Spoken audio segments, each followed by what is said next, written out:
back to the shop. My name is Doug. Thanks for joining us. So this will be episode 5 of stock car components. We'll still focus on the front end.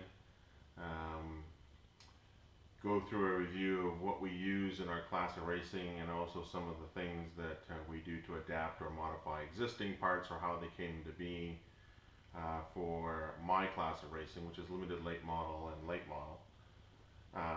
There's lots of different classes that these parts do apply to, so we'll have a bit of a discussion about those two and how they came into being and why they're important and why we focus on these parts for the front end.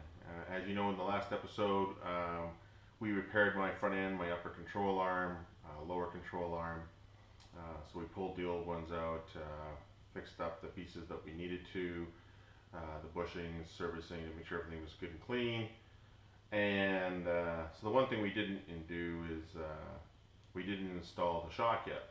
And I'll go through the different types of shocks that we have available to us and what we can use, and explain a little bit about the rules and why they are or are not allowed, and what classes they apply to, and just some of the other steering components and suspension pieces at the front, and why they are important to us, and how we've evolved in our racing, and what some classes still use, and maybe what some good ideas are to adapt parts that you can find lying around.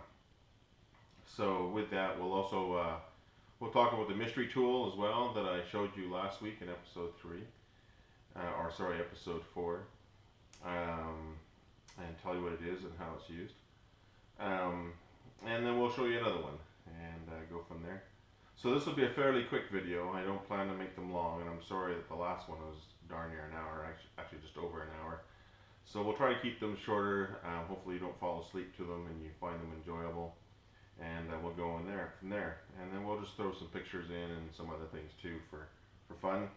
And again, just leave your comments on something you'd like to see or watch, and we'll see if we can do it for you. So let's get set up here. As you can see, the table's laid out on a number of things, and we'll go through them one by one and do a little bit of discussion about how they're used and why they're important. Okay guys, so just hang tight and we'll get set up. I'll readjust the camera here and we'll go through them all, right? For everything from the spindle, upper control arm, shocks, accessories to them, the center links, tie rods again, and we'll go through it all piece by piece. All right? Thanks, guys. Okay, guys. So the first thing I'm going to show you here is a spindle. This is another type of limited late model and late model spindle that's used. I put the ball joint in just to show you the height to the bottom of the kingpin, is what some people might call it, but really it's just a spindle mount. A lot of race teams have had to use stock parts like an Oldsmobile 2, which is on my race car right now, or a GM2 type of spindle, and then adapt racing parts to it. So they've modified it, etc. And one good example of that is Howe. This is a Howe spindle where they custom make the main pieces of the arm, and then use a stock spindle pin, and they press it in from the back. We've seen guys actually machine new ones like this, and it's not hard to do on a lathe. And then you press it in, and you can or take it out. And so if this gets bent or wrecked, you can get it removed and put another one in and put it back into service. The key thing about spindles is they serve 3 main functions. There are others, but obviously other than holding the wheel. But it's important to note when you're looking at a car. This, in fact, is the right front. So if we're looking from behind, or sorry, this is the left front. What am I saying? There's the control arm for the tie rod. So what we're looking at here is a number of important pieces of geometry. One is the alignment of how this will be attached from the top of the upper control arm, as such, going in. And then, of course, with that, we're going to adjust for caster, which is the inclination back and forth on the spindle itself, and then also the camber, pulling it in and pulling it out. So there's a lot of adjustment there that can be had. But a lot of that's dependent on the manufacturer of the spindle or the race spindle that you've ordered or made at home, modified, based on the pin height and depth of the ball joint on the top and in fact at the bottom. So those are important considerations as to how high the spindle sits for ride height of the car. And so that's something you're going to have to be aware of. I will just pull this out of the way. And again, you can get these in different heights and lengths. And there's different tapers, so you got to be careful which ones you order based on the manufacturer of your spindle. And like I said, this one, in this case, it's a Howe. Just put that to the side for a minute. And the same thing applies to the bottom. We can make this different heights on the ball joint itself. And the arm length is really important too. Because that will, of course, when the tie rod gets attached to it, it's really important for what we call bump steer, where the steering wheel will get feedback if the bump steer is not aligned properly. So this is important, this length. A lot of the early geometries on race cars were based on what they call a Camaro geometry, but that's starting to change. We're moving away from that a lot. We're going to wider. And of course, with the rules changing in a lot of classes where they do not have to run a regular worm gear steering box, they can run rack and pinion. The result is that we're putting the spindles farther out. And the rules are starting to disappear where they're not having minimum track widths. The track width is the definition of how wide your footprint of your tires are on the car relative to the ground. And that track width rule in a lot of places is disappearing altogether. The other thing to note is when these spindles were made and very popular all through the late 80s and early 90s and so on, the advantage of using a stock spindle style was that bearings and parts and pieces for them were extremely cheap. You could get them at any local Napa store, you know, O'Reilly's, etc., and you could get brand new bearings and you'd be on your way again. You didn't need anything fancy to put these cars back together. Also note that the brake caliper mount is designed for a stock, what they call a GM52 type of caliper.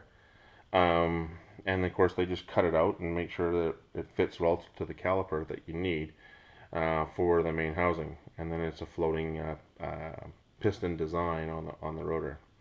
But it bolts on, and so this piece really is just, that comes from Howe, it's just this part here with the spindle and the attachment capabilities for the caliper, and that's it. And of course you can change these type of pins. So the evolution of that though was because these were considered fairly weak on a lot of stock cars, we've gone to a completely fabricated one, and I'll show you that next. This is a fabricated spindle, as you can see. It's a lot different in its design. It has a custom snout. It's designed for a racing hub and brake rotor, so it doesn't take stock brake hubs and rotors at all. It takes a racing hub, which we can show you in a minute. And then of course it's, as you can see, it doesn't take tapered bearings either. The races fit on the same diameter sizes, so you're taking the exact same size inner and outer bearing that sits on this. You'll notice that this is all complete Dom steel, tubular, and then the more Dom steel this way for the pins, for the tie rod adjustment, and then of course the same thing with the upper and lower ball joints. This particular one would not be used in the mid-late model without a lot of work, because it's a lot, the height of these two pins is very different, and the drop is very different than the stock one or the Howe one I showed you. But this is the direction we're going. You can still get different heights. They vary from 7 inches all the way up to 9. And the new thing that's now occurring, which is this one's made by Port City Racing. They still use the stock style GM caliper mounts, and that's because a lot of the rules still mandate a single piston caliper. But a lot of manufacturers have now made it capable of fitting two pistons in the same diameter area and using the stock size rotor, which is 11 inches. And you can get the brake brackets, or yeah, the caliper brackets, to make sure that they can take either an 1.25 inch wide rotor or the thin ones at 810.810. Most of them are 1.25 inch up front, and then they run an 810 in the back, thick rotor. But you've got to be careful. In this particular case, you'll see that this is welded right into the spindle itself, so you cannot replace this. If you damage this, then the entire part is destroyed and you can't repair it. It's the same with the spindle here. It's been welded right into place in a jig, and so the result is if you damage this, you cannot replace this pin. But the advantage of these is that your tolerances and your specific capabilities of getting to a lower ride height were almost infinite because of the heights of the ball joints you could get. And at a 4-inch ride height, or 3.5 in some classes, super late models, 3-inch ride height, these were desirable because you could get the pin fairly low, and you were running on a different kind of car, like a straight rail design chassis rather than a perimeter. And these were very desirable. What they're doing now with these spindles is that they're now angling them too. You'll notice, in fact, it's hard to show here, but the angle of this and the pin, and that's designed for the camber. Now in this case, this is in fact a left front again. The brake rotor is now mounted in the front rather than behind the rotor, but you'll notice it's angled down, and again that's purposely done to build in the amount of camber that's in the car already, so you don't have to adjust it through other means. And we'll get into that next on the next segment of this video. But this one already has pre-built angle all the way in it, and that's important to know. And of course the right side will be different as well. It'll have a different angle. In fact, it'll be angled up. But these are legal. They're allowed in some classes. In others, they're not. Fabricated spindles, in a lot of cases, are still ruled out in older class, like street stock or super stock. These kinds of spindles would not be allowed. And it's even debatable whether the Howe would be allowed. You still may have to use a GM2 or Oldsmobile 2 style spindle in your class of racing. And they're still fully adjustable. In fact, they use the same capabilities and designs of geometry. You can still make that happen, just that you can't build it right into the spindle. And there are some performance advantages doing it this way based on geometry as the wheels are turning, to have the camber pre-built into the spindle rather than doing it by control arm. A lot of that has to do with Ackerman and the drag of the tire getting scrubbing. The more camber you can pre-build into the spindle itself, the less drag you're going to have on that tire, and therefore you're not going to heat it up as much and burn it out. Burn it up, sorry. You'll have less wear and more grip. So that's some important pieces here on spindles. Today it's even gotten more wild. The angles of the spindles are getting more aggressive. The snouts are getting even shorter so they can tuck it in. The closer you can get the center of the tire to the center of your turning radius of the actual spindle, the less scrub you're going to have. But this is just about as short as you can get on an older style spindle. But I've seen them get very aggressive even in super late model, where these spindles snouts are getting to be only this long roughly. And that's getting aggressive, but that really helps the race car, especially if it's a real tight radius track. That's not as big deal on the big half miles, 4/10, half mile, some 3/8 mile tracks. That's not as much of an impact. But the real tight bull rings, quarter mile, third of a mile, these short snouts, boy, if you can get them and you're allowed to use them, that's a real bonus and a benefit. This particular spindle can take what they call a 5-on-5 hub. I think the spindle snouts are a little longer if you get what they call a wide 5 hub. That's because the hub is so much wider and thicker compared to a standard rotor. But you'd have to check. Each manufacturer, Port City, Howe, All-Star, Willowwood, a number of Sweet. Sweet's a very big make of spindles. They all have different lengths of their pins, and their lengths are different because of the style of hubs that they use to mount onto the spindle. And it all goes to also the geometry of where the brake caliper sits relative to the rotor. And I showed you a little bit that on the last video of how that one looked. I'm just showing you all the parts and components broken down. And if I have time, we'll just do a quick assembly on this one at the end of this video if I have time. Okay, so this is an older style PCR, Port City Race Car Spindle. The other one I showed you in yellow was a Howe. Most of these are long gone, they're not used anymore. Some late model classes in a 4-inch ride height still use these, but it depends on the geometry of the car. So the next thing we're going to talk about is center links. A lot of the street stocks, limited late model in some regions of the U.S. I think most of them in limited late model in Canada have now deleted this rule, where you still had to use a stock center link. But street stock, thunder car sometimes they're called, you still must run a stock center link. But again, the geometry is basically the same of a racing one. You can get these in different designs and styles, and the most important thing is to figure out for your geometry of your chassis is the distance between the drag link end and the steering end, to figuring out what's going to work for your width of your frame. Whether it's a Chevelle, which is a 15 1/4, Camaro, which is 18, Monte Carlo, a metric, which is I think another 15. So they're all different, and this one is 15 1/4.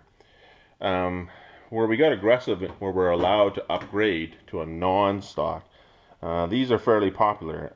These types of center links, again, they're, as you can see, it's fully machined, it's billet steel, machined on a CNC machine. And then they have buttons to where the tie rod ends mate. So in this case, this particular style one here, let's see, I am looking that way, so this end to your left is for the drag link end, and this end is for the steering box end.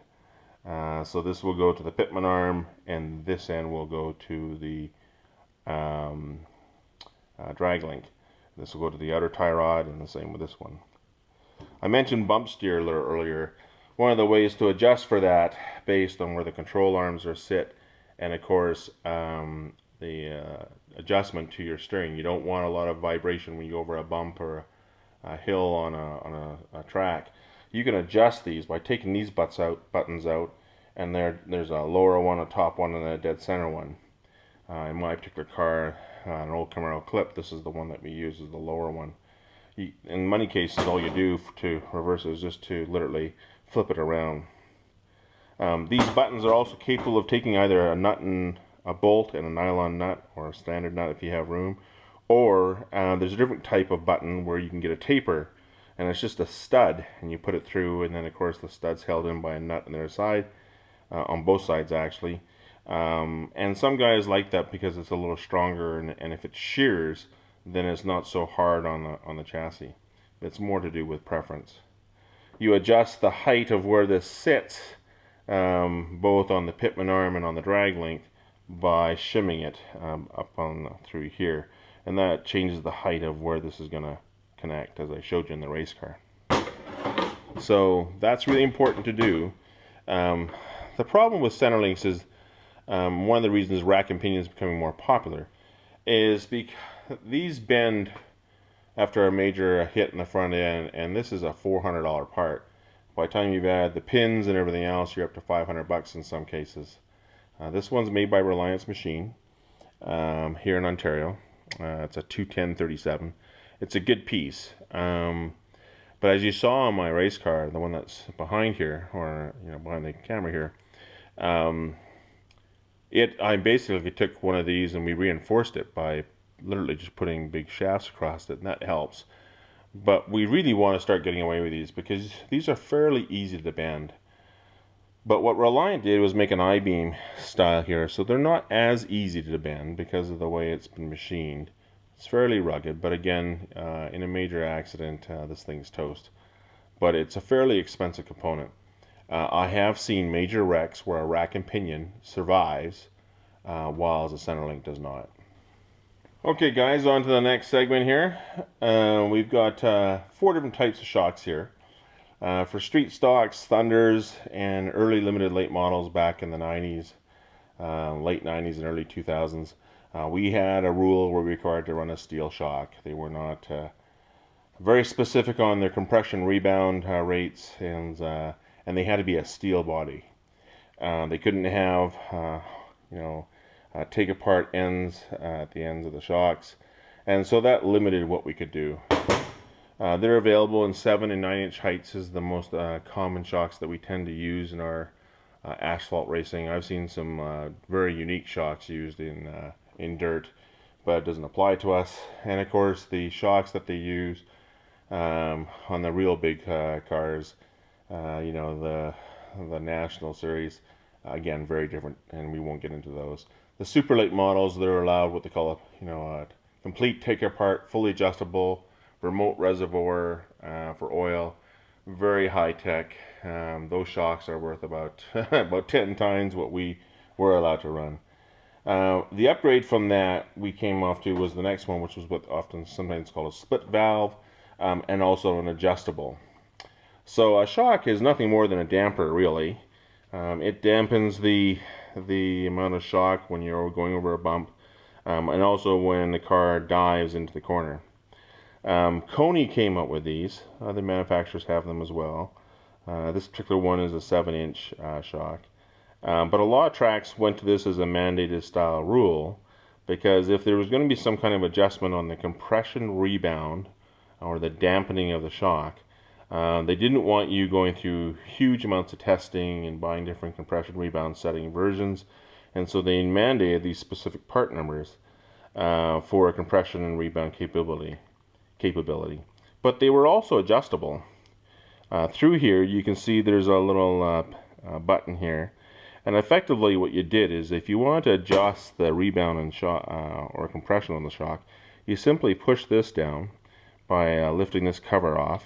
It snaps into place. Pull it up out of the way, and you could adjust the shock dampening ratio. So there'll be a certain set compression rate, 3, 4, or 5, and then the rebound will be anywhere from 5, 6, and 7. Some of them are available 8, 9, and 10. Actually, they don't go high as 10 in a Coney, but other ones I know that do. And so as the result is that you could adjust it for dampening. And all you did was you have to find the mount point, make sure this button's all the way down, and you could turn the shock shaft, and you can feel it. There's a little click point. There's one of them. There's another one. There's another one. That's the end. So there's 3 different adjustments. So if this was a 4 compression, which I think this one is, and the rebound I think is 5, 6, and 7, you would have 4 compression, 7 rebound at the most, and then or right at 4 and 4. And so in this case, I've gone to 7. And then to make sure it's locked in place, you just push down the shock, compress it. Oops. Make sure this little button is all the way to the top, so it's not moving. Turn the shaft to make sure you can't feel any clicks or detents. That means it's still trying to adjust. And if it's just nice and free, then the shock is now set. Go test. Found maybe it's too much rebound or for your needs for the environment. You push down again. You rotate it until you can find it clicking. Oh, and there it goes. Now the piston is capable of going all the way down. And then you go the other way. You can do it up to 3 adjustments. And then once you find the setting you want, don't try to rotate the shaft anymore. Just push down. Wait till that pin comes up, which it did. Make sure you rotate it. Make sure you can't feel any clicking. And that shock's now adjusted again for the next test. This is a gas and oil shock, and they're capable of taking a lot of abuse. These lines and these little splitters here are so that if you wanted to, you could put this shock in a coilover configuration by putting a thread tube on the outside of it, and then these clips hold that tube in place. But what a lot of the times is now happening, this is an aluminum based shock. It too has some adjustment. You can see at the end here with an Allen key on the amount of adjustment you've got. It's a full aluminum shock, and it's designed, this particular design is for a coilover kit where the spring and the shock are one assembly. But we used to, if the rules allowed, an aluminum body shock and a full adjustable and rebuildable, which this one is. This is an Ultimate Pro shock, made by Pro Series, which is now owned by AFCO. And so we could adjust them, take them apart, rebuild the seals, change the valving, the dampening, and it's possible to do with this shock. But the settings that you could do, at least at the track, were very straightforward through this Allen key adjustment. And there's a little pin there that shows you, indicates where you're at. So this is at 5. Let's see, there's 6 and 7 and on it. And of course, you just rotate it at the same kind of principle. These shocks also, you'll notice that they're monoball in the sense of the Heim joint. And of course, you take these off. This one you can't. So this one will be at the top. This one will be at the bottom probably. It all depends on your coilover assembly configuration.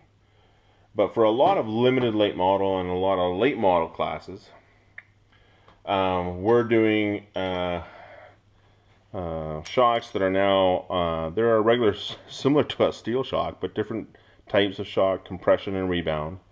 But what we're doing now is, rather than relying in addition just on the shock, we're using it to do what they call bump stops.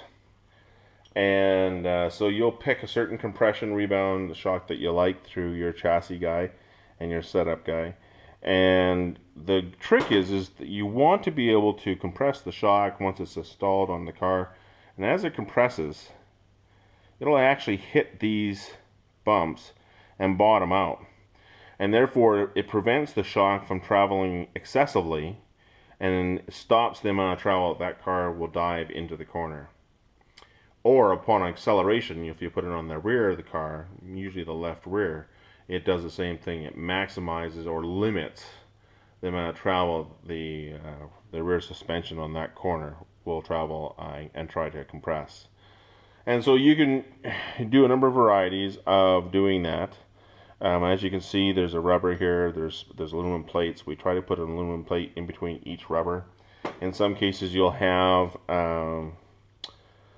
you'll probably have a combination of 3 of these rubbers, plus the plates. And then for fine tuning, if you still have a gap, you use these shims, and they're available in certain thicknesses. Oops. I'll just get another one here. Different thicknesses as well, and you're fine tuning this right down to the 1/16 of an inch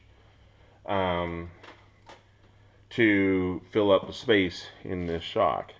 And you'll use these plates, like I said, and then these different types of rubbers. And how hard you hit on the bump stop is a big deal, because if the car bounces or the shock bounces off, that means that tire assembly, the control arm, everything will bounce right off the racetrack surface. And you got to be careful. So what the manufacturers have come up with is different hardnesses of these rubbers. A black's fairly soft, while the reds are incredibly hard. They're almost like steel. They're rock hard. You can't compress these very easily. But if you put a bunch of reds into this shock, then chances are when that shock travels down and hits them, the car is going to want to bounce right off of it, and that's not good. So you use a combination. Depends how much travel is shown on your car, and you're based on your ride height and geometry. And you will set it up with different various thicknesses. You'll notice there's another one, a black one here. Again, very soft, but different heights. And they do that because you may not need a soft one that's so thick. You need one that's thinner. But this is where racing is getting a little out of control in some ways, because not only do you have the different adjustabilities, but by the time you get a kit that can do at least 3 corners of the car, you both the left and right front, at least the left rear. Some guys are doing all 4 corners. You're looking just in rubbers and spacers and shims and everything else. You're probably looking at about $400 to $500 in parts to do that. And this is where I'm getting a little concerned as to where shock testing is. These shocks, as it is, these compression rebound take apart style. This is a shock, a TA style shock. It can be repaired, but these shocks are $190 to $225 now, depending where you are and how many you buy. When I was doing the repairs, this is the shock that came out of the car, so it took a pretty good hit. When it got bent, it's not serviceable. I could take it apart, but the problem is at this end it also got bent, so that shock's done. You just can't repair that. And it's not worth repairing. The valving is not worth the money, and so it's done. There's a $200 part gone out the window. Fairly new shock actually, but it adds up. And then you use different types of compression rebound shocks for different tracks.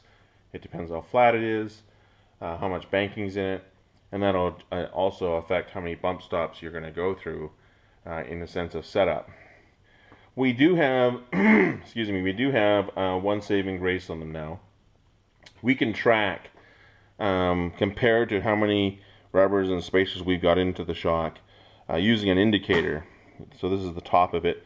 There's an identical piece that's bolted to the bottom through the eyelet, and then a rod that sits in between with two rubber O-rings, and it measures how far that shock traveled from full of extension when it was out, and then when it compresses, then it'll indicate there, and we'll measure that with a ruler, and that'll tell us how much actual travel that shock went through. And that helps us determine, did we have enough or too many bumps, rubbers, on the shock itself. A lot of tracks have banned bump stops altogether. NASCAR even banned them for some time and then allowed them back in. The challenge with bump stops used to be, well, were you actually hitting it? Some guys even use GoPro cameras like we're using in this video to mount cameras right on the suspension to confirm, were they actually bottoming this out? Was there any slack? And trying to determine what their suspension was doing. I do recommend that for street stocks because you're not allowed these types of shocks. You're only allowed these, and what you want to determine is how much stroke you're getting through on your shock. And you also want to see what your spring's doing. Is it binding on one side or the other? Video technology is starting to help out a lot. You'll also know, determine based on the speeds that you're traveling, how much the tire is expanding and how stiff the sidewalls are. Using video during practice nights on the suspension is a very good idea. Obviously, it should be a really bright day because there is not a lot of light once the hood's closed and everything else. But these cameras can pick up a lot. You've probably seen some YouTube videos of even the big Winston Cup or Sprint Cup cars do this, nationwide cars. And so you can actually see what your suspension travel is. So there you have it. You've got the real cheap $70 to $90 shock. You've got a $300 shock. Well, actually, they're not that expensive. I think they're about $250, I think, for the aluminum style. This one, they can get up there though. Some of them I've seen. The Penske's are obscene with their reservoirs. A set of Penske's properly dynoed and set up is going to set you back, $6,000.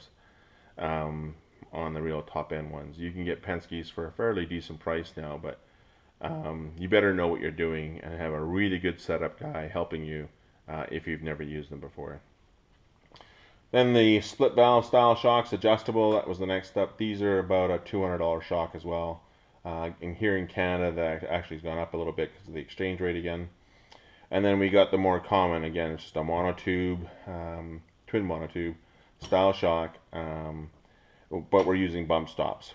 So basically the shocks are around $180 to $195, but you're spending $500 to $600 in pieces and accessories to help the shock and set the car on the bump stops to make sure that there's no more travel in the suspension once you're there.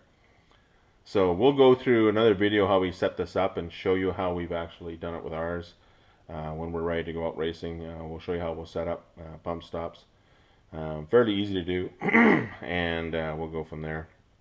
And we'll do the video on the caster camber and show you what that's all about. On to the next segment now we go, guys. So in the last video, in episode 4, I showed you this mystery tool. This is an all-star tool. And I asked you guys what's it used for. I had some interesting comments back, somebody on what they thought it was, but I'm going to show you what it's for now. This is an actual shaft. There's steel. There's some pretty exotic metals out there now that some guys are going to. It's getting a little crazy. Standard splines that are used in forward 9-inch and quick changes, fine spline at the spool end and a coarse spline, 31 spline at the hub end.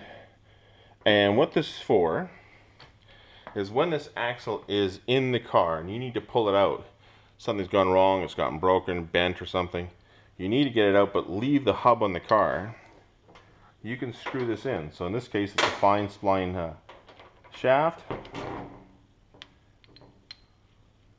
So we'll just take off the extra accessory here. And you would screw this into the shaft, like so. Let's put this on here before it rolls off on me.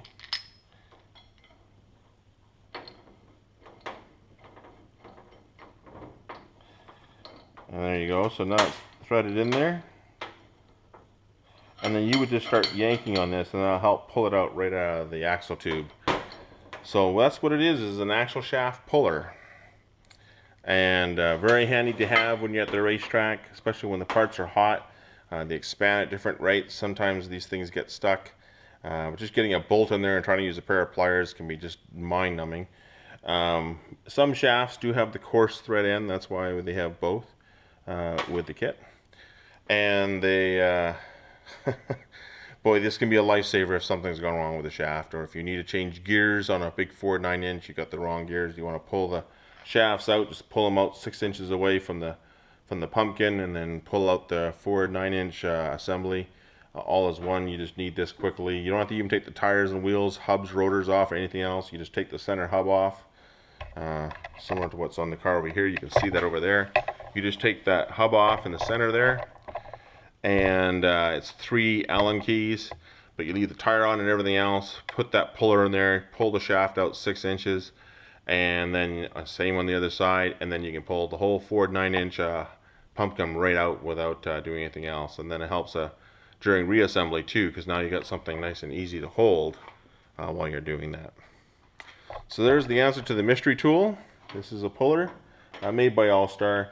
There's some fancy ones out there. I found this to be very practical, very easy to use, and it wasn't rocket science for me to buy, not to buy it. It's just very simple, straightforward. Away you go.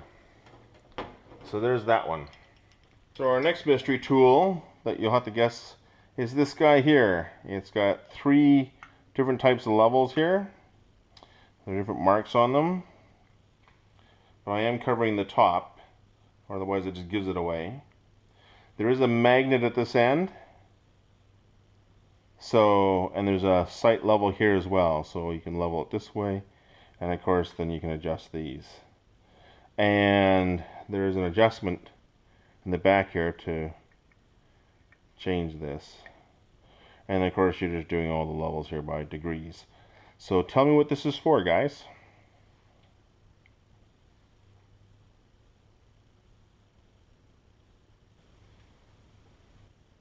So guys, thanks for watching, and I try to make this video a little shorter. Leave your comments and thoughts. Maybe I'm not giving you enough detail, or maybe you want more detail on what each component wants to, or you want to talk about and what it does. But I thought I'd just do a little bit of an experiment with this one and just show you a little bit more about individual components on the front end. We'll do some more on the rear and on the interior of the car next. Just odds and sods. I haven't done the repair to the exhaust yet, haven't taken apart the forward 9-inch. I do have some other assemblies here we can use on the bench and go from there. So thanks for watching, guys. Hope you found it enjoyable to watch. Leave your comments and subscribe, and tell me what your answer is to the mystery tool. So thanks for watching, and we'll talk later.